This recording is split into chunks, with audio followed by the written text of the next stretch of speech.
Shalom, shalom, shalom, shalom. Mwanafamilia wa maombi ya ukombozi, Mungu akubariki sana. Ninakualika asubuhi ya leo katika maombi makubwa, maombi mazuri. Popote pale unaponipata, nichukue nafasi kwanza kabisa tumshukuru Mungu kwa namna ambavyo ametupa neema asubuhi ya leo. Baba, ninakutukuza, ninakuinua. Asante kwa neema, asante kwa baraka, asante kwa fadhili zako, asante kwa mkono wako wenye nguvu. Baba yetu, umekuwa mwema na umekuwa mwaminifu kwetu. Tuna kila sababu ya kukuinulia sifa na utukufu na heshima kwa sababu ya matendo yako makuu. Baba, tunakuinua kwa sababu tumeona nguvu zako, tumeona utukufu wako. Wewe ni Mungu wa ajabu kwetu. Sifa na utukufu tunazirudisha kwenye kiti chako cha enzi. Pokea utukufu, Roho Mtakatifu. Risandaraba koria basa, mashandaraba koria basika. Mioyo yetu inakutukuza Bwana asubuhi ya leo. Wako walioweza kulala, wakuweza kuamka. Sisi ni kina nani mbele zako? Tunakutukuza kwa sababu tumeona nguvu zako, tumeona utukufu wako, tumeona fadhili zako, tumeona utukufu wako. Katika jina la Yesu Kristo, mwana Mungu aliye hai, mtu mmoja aseme amina, amina, amina, amina. Andika, sema amina. Comment, sema amina. Sema amina. Mtukuze Mungu kwa ajili ya kuinua asubuhi ya leo, ukiwa mwenye nguvu na wenye afya njema. Nichukue nafasi kukualika popote pale unaponisikiliza, kama ndio kwanza unafungua channel hii, hakikisha kwanza una subscribe ili uweze kupata maombi ya kila siku asubuhi na zaburi za ulinzi majira yale usiku. Nichukue nafasi hii kabisa popote pale ulipo kukuomba ukopi link hii na uweze kushare kwenye status. Peleka kwa magroups mbalimbali kwa rafiki yako. Kupitia maombi haya, unapofanya kazi hiyo, utashangaa anayepokea ujumbe huu anakushukuru, anasema nakushukuru kwa sababu maombi haya yamenisaidia. Utakuwa umebarikiwa sana na utakuwa umeinuliwa sana kwa ajili ya kazi kubwa ya kujenga ufalme wa Mungu. Ni muhimu sana. Inawezekana pia unapitia kwenye changamoto mbalimbali na unatamani tuweze kusimama na changamoto zako. Basi chukua namba ya WhatsApp ya hapo kwenye screen yako ya 0679645759, uweze kutuma ujumbe wako na tuweze kusimama pamoja na wewe kwa maombi. Lakini pia unatamani kujoin maombi ambayo tunaendesha kwa magroups yetu, basi karibu kwa maombi hayo na utume message kwamba unahitaji kujoin kwenye group la maombi na tutaweza kujoin kwenye group la maombi. Ni muhimu sana popote pale unapofuatilia maombi haya, usiingie kwa mtego wa kuomba pasipo kutoa dhabihu. Kwa sababu kumbuka, shetani haogopi mtu anayeomba, anaogopa mtu anayeomba pamoja na kutoa sadaka. Kwa hiyo unapoomba, jiunganishe na sadaka yako. Yani weka agano la kila siku kwamba Mungu, ninaposimama na maombi ya kila siku, simama na sadaka yako. Utaona matokeo makubwa, kwa sababu ukiomba pamoja na sadaka, uwe na uhakika utakuwa na matokeo makubwa kila siku asubuhi, kama wengine wanavyozidi kushuhudia vile ambavyo Mungu anazidi kuwatendea mambo makuu. Ni muhimu sana nichukue nafasi kabisa nikualike wewe kuwa miongoni mwa partner wetu ambao wanasimama pamoja na sisi kwa ajili ya kazi ya injili, ya kuhakikisha injili inawafikia maelfu ya watu. Na wewe unaweza kujoin pamoja na sisi kupitia kazi kubwa ambayo tulionayo ya kuhakikisha tunahubiri injili kuwafikia watu wengi, na tunayo project ya kununua vyombo tarehe 30 mwezi huu wa 10. Kwa hiyo Mungu akubariki sana pale unapoendelea kushiriki, kushare pamoja na sisi, kutoa sadaka yako kwa ajili ya kuhakikisha kwamba una support kazi hii, na baadaye utaweza kusikiliza tangazo kubwa linaloelekeza project hii, namna ambavyo Mungu anaenda kutusaidia. Kumbuka, siku zimeisha na tunatamani kumwona Mungu tarehe 30 tukikamilisha kazi hii kubwa kwa ajili ya kujenga ufalme wa Mungu. Nichukue nafasi kabisa popote pale unaponisikiliza. Neema ya Mungu ni kubwa sana sana sana. Na asubuhi ya leo tuna maombi ya kung'oa vizuizi.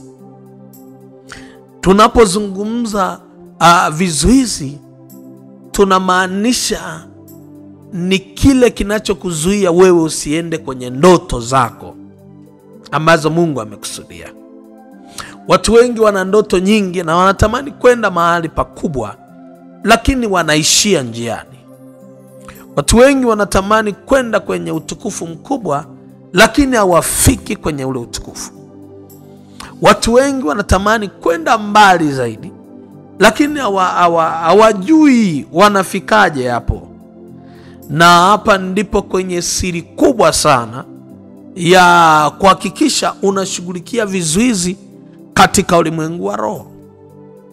Kwenye kitabu cha Wathesalonike wa kwanza sura ya 2 na mstari ule wa 18, Biblia inasema, kwa hiyo tulitaka kuja kwenu, na mimi Paulo, mara ya kwanza na mara ya pili shetani akatuzuia.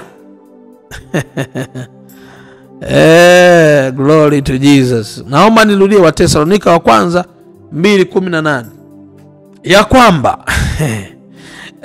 kwa hiyo tulitaka kuja kwenu, na mimi Paulo, mara ya kwanza na mara ya pili shetani akatuzuia. Kumbe vizuizi vingine ni vizuizi vya kishetani. Ni vizuizi vya kishetani. Paulo mwenyewe anakiri kwamba alitaka kwenda kwa Wathesalonike kwa mara ya kwanza, kwa mara ya pili, lakini ni shetani akafanyaje? Akazuia.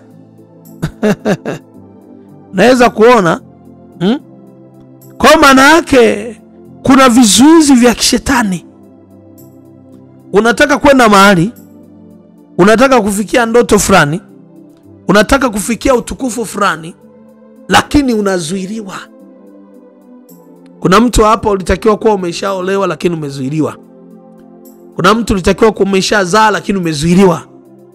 Kuna mtu ulitakiwa tayari umeshaanzisha huduma yako na Mungu ameshaonekana katika huduma, lakini umezuiliwa.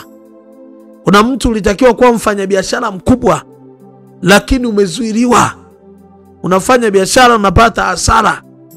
Kuna mtu ulitakiwa kuwa mtu mkuu, ulitakiwa kuwa umeinuliwa, lakini umezuiliwa. Kuna mtu ulitakiwa kuwa umejenga, lakini umezuiliwa. Kuna mtu ulitakiwa tayari huo umeshaanzisha familia yako, lakini mpaka sasa umezuiliwa.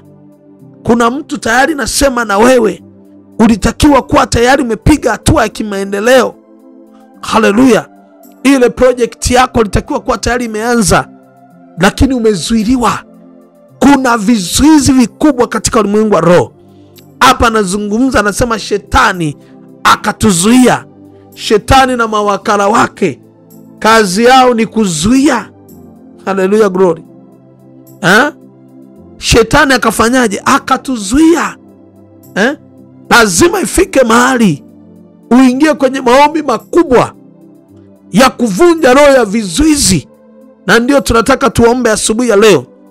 Na nataka nizungumze tu kwa ufupi kwamba kunako nguvu ambazo zinazuia. Hapa anasema shetani akatuzuia. Unaweza kuona hiyo? Naweza kuona hiyo.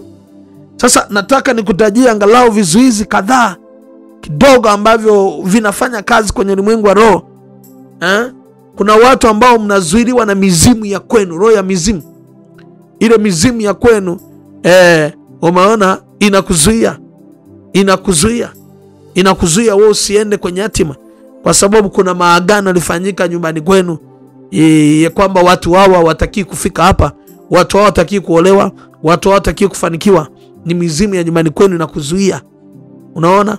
Mizimu ya nyumbani kwenu walifanya maagano, wakasema watu hao hawataki kujenga nyumba nzuri, watu hao hawataki kuwa na mambo makubwa, watu hao hawataki kupanda vyeo, watu hao wanatakiwa kuwa na maisha tu fulani. Unashangaa unaishia tu njiani na ufiki kwenye lengo na ufiki kwenye ndoto. Haleluya. Kuna vizuizi vya kichawi. Wachawi wana wivu wa maendeleo, wivu wa kuinuliwa. Wanakuzuia, wanakubroko wewe usifike kwenye ndoto zako. Haleluya. Kuna vizuizi vinafanya kazi kwenye ulimwengu wa roho bila wewe kujua. Haleluya. Kuna vizuizi vya kiganga. Waganga wanafanya kazi kufunga maisha ya watu. Oh my Jesus. Kuna vizuizi vingi kwenye ulimwengu wa roho, na Mungu asubuhi ya leo amenipa upako kuvunja hivyo vizuizi. Yeremia 1:9 mpaka 10, Biblia inasema tumepewa mamlaka ya kuvunja, ya kuharibu, ya kusambaratisha, ya kung'oa. My Jesus glory. Taka nieleze kidogo namna gani unaweza kung'oa vizuizi viko njiani. Kuna wengine wametegewa mitego, anasema Zaburi, wametega mitego kwenye miguu yako ili usiende kwenye hatima. Kuna wengine kabisa wamewekewa vizuizi, wengine wamewekewa mawe njiani ili wasiweze kuvuka. Kama unataka kuvunja roho ya kizuizi, kizuizi hakivunji tu kwa maombi. Kuna watu walikwenda kwa waganga wakakufunga. Kuna watu ambao walisimama na miungu ya familia yenu wakatoa dhabihu, wakatoa sadaka, wakawafunga. Haleluya. Kuna watu ambao walifanya mila wakawafunga. Hizo zote ni damu zikamwagika, wakapeleka damu za wanyama, za ndege, za watu. Leo hii haya ni maagano makubwa, ndio maana na kuzuia. Kwa hiyo huwezi kutoka kwa sababu unataka kutoka. Maombi ya namna hii haiwezi kukusaidia. Lazima ufike mahali mwambie Mungu, ninabeba sadaka hii. Toa sadaka nzuri, mwambie Mungu, hata kama ni 10,000, hata kama ni 20,000, hata kama ni 50,000, hata kama ni 100,000. Inawezekana wewe unataka kwenda wapi? Unamwambia Mungu, nataka nivunje hiki kizuizi kinachonizuia. Ulitakiwa umeshapata pesa zako lakini zimezuiliwa. Utakiwa kuwa umeshaolewa, umezuiliwa. Utakiwa umeshazaa, umezuiliwa. Utakiwa kuwa umeenda mbele, umezuiliwa. Kwa hiyo unachukua hiyo sadaka na dhabihu, unamwambia Mungu, haleluya, unamwambia Mungu kuvunja roho ya vizuizi. Sadaka hii navunja roho ya vizuizi. Haleluya. Sadaka hii navunja roho ya vizuizi. Glory to Jesus. Na utashangaa hivyo vizuizi vimefanyaje? Utashangaa hivyo vizuizi vimevunjika na wewe umekuwa huru. Manda rabakoria basika. Nataka nizungumze na mtu mmoja ambaye yuko tayari sahihi. Kamata sadaka yako na mwambie Mungu, kila kizuizi kilicho mbele yangu kinaenda kuvunjika. Naomba uinue mkono wako. Sema, Bwana Yesu, asubuhi ya leo niko mbele zako katika jina la Yesu. Bwana, sawa sawa na neno lako, nimesimama kama mwanao. Ninatamka katika jina la Yesu, kupitia dhabihu hii ninavunja kila vizuizi vinavyofanya kazi katika ulimwengu wa roho kuyafunga maisha yangu, ili nisifanikiwe, ili nisiinuke, ili nisipige hatua. Kwa jina la Yesu leo ninatamka kila madhabahu ya nyumbani kwetu, kila madhabahu ya ukoo, kila madhabahu ya giza, kila madhabahu ya kuzimu, ninaivunja kwa damu ya Yesu. Kila madhabahu ya waganga, ya wachawi, ya washirikina, ninaivunja kwa damu ya Yesu. Maroho ya vizuizi vunjika. Risatarabasaka. Wewe unajua kizuizi chako, anza kuomba. Tamka, mwambie Bwana, navunja kizuizi kwa damu ya Yesu. Risakarabasha. Baba, natangaza juu ya binti huyu, juu ya mama huyu, juu ya baba huyu, juu ya kijana huyu, kila kizuizi kilicho mbele yake kinachomzuia hasiende kwenye ndoto, hasiende kwenye hatima, asipige hatua, leo ninavunja madhabahu ya kizuizi. Risa tata ramando roko riba sikata. Ninavunja kwa damu Yesu, ninavunja kwa damu Yesu. Parika mando rosata rashata rabakoria reseterere. Ninavunja vizuizi, ninavunja vizuizi. Parika yando satara rabakota rabakota. Kwa damu Yesu, kwa damu Yesu ninavunja hicho kizuizi kilicho mbele juu ya mama huyu. Ninavunja kizuizi cha kutozaa, kizuizi cha kutokuolewa, kizuizi cha kutofanikiwa. Leo ninavunja hicho kizizi. Rimamanda roro sakata rosandara rikababa risandara rabo shakababa.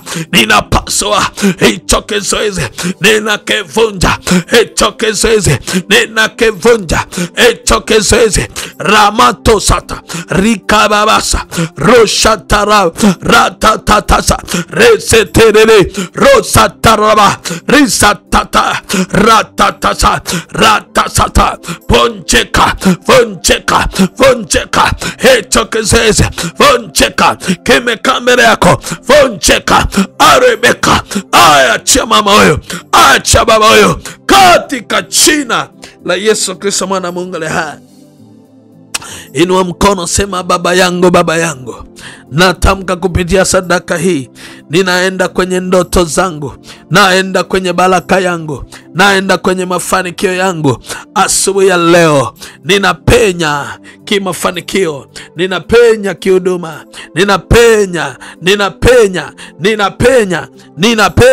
ninapenya katika jina la Yesu Kristo mwana Mungu aliye hai.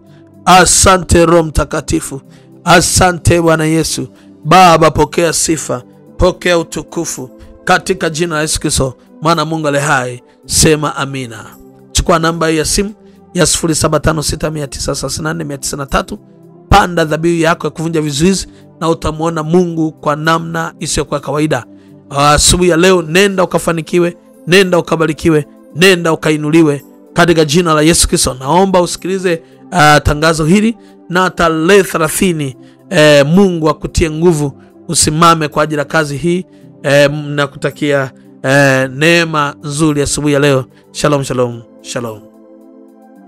Projekti kubwa ya kununua vyombo vya kurusha ibada au madhabahu ya hewani. Bajeti yetu ni ya shilingi milioni 53,000 za Kitanzania, ambapo tunategemea kuikamilisha ifikapo tarehe 30 mwezi wa 10 2025, ambapo sasa tunategemea kununua vifaa vifuatavyo: kuongeza kamera 2 za kisasa zinazogharimu shilingi milioni 15 za Kitanzania, kuongeza kompyuta na laptop zenye uwezo mkubwa 3 zinazogharimu shilingi milioni 5 za Kitanzania, video mixer moja inayogharimu shilingi milioni 7 za Kitanzania, maiki za kisasa 3 zinazogharimu shilingi milioni 3 za Kitanzania, voice recorder moja inayogharimu shilingi milioni 2,250,000 za Kitanzania, keyboard ya kisasa ya kurekodi worship inayogharimu shilingi milioni 2,200,000 za Kitanzania, taa za mwanga high quality zinazogharimu shilingi 950,000 za Kitanzania, HDMI cable yani high definition media interference inayogharimu shilingi 6,500,000 za Kitanzania, sound card moja inayogharimu shilingi 700,000 za Kitanzania, stereo transmitter rinki inayogharimu shilingi milioni 12 za Kitanzania, transmitter power watts 500 inayogharimu shilingi milioni 7 za Kitanzania. Jumla ya vifaa vyote ni shilingi milioni 55,750,000 za Kitanzania. Ingia Agano leo kupitia sadaka yako unayoguswa. Namna kujiunganisha kwa kutoa sadaka yako: M-Pesa 0756934903, jina Mrashan Edgar Tadeo. Ripa kwa simu Mix by Yasi 16309931, jina Mkombozi FM Radio.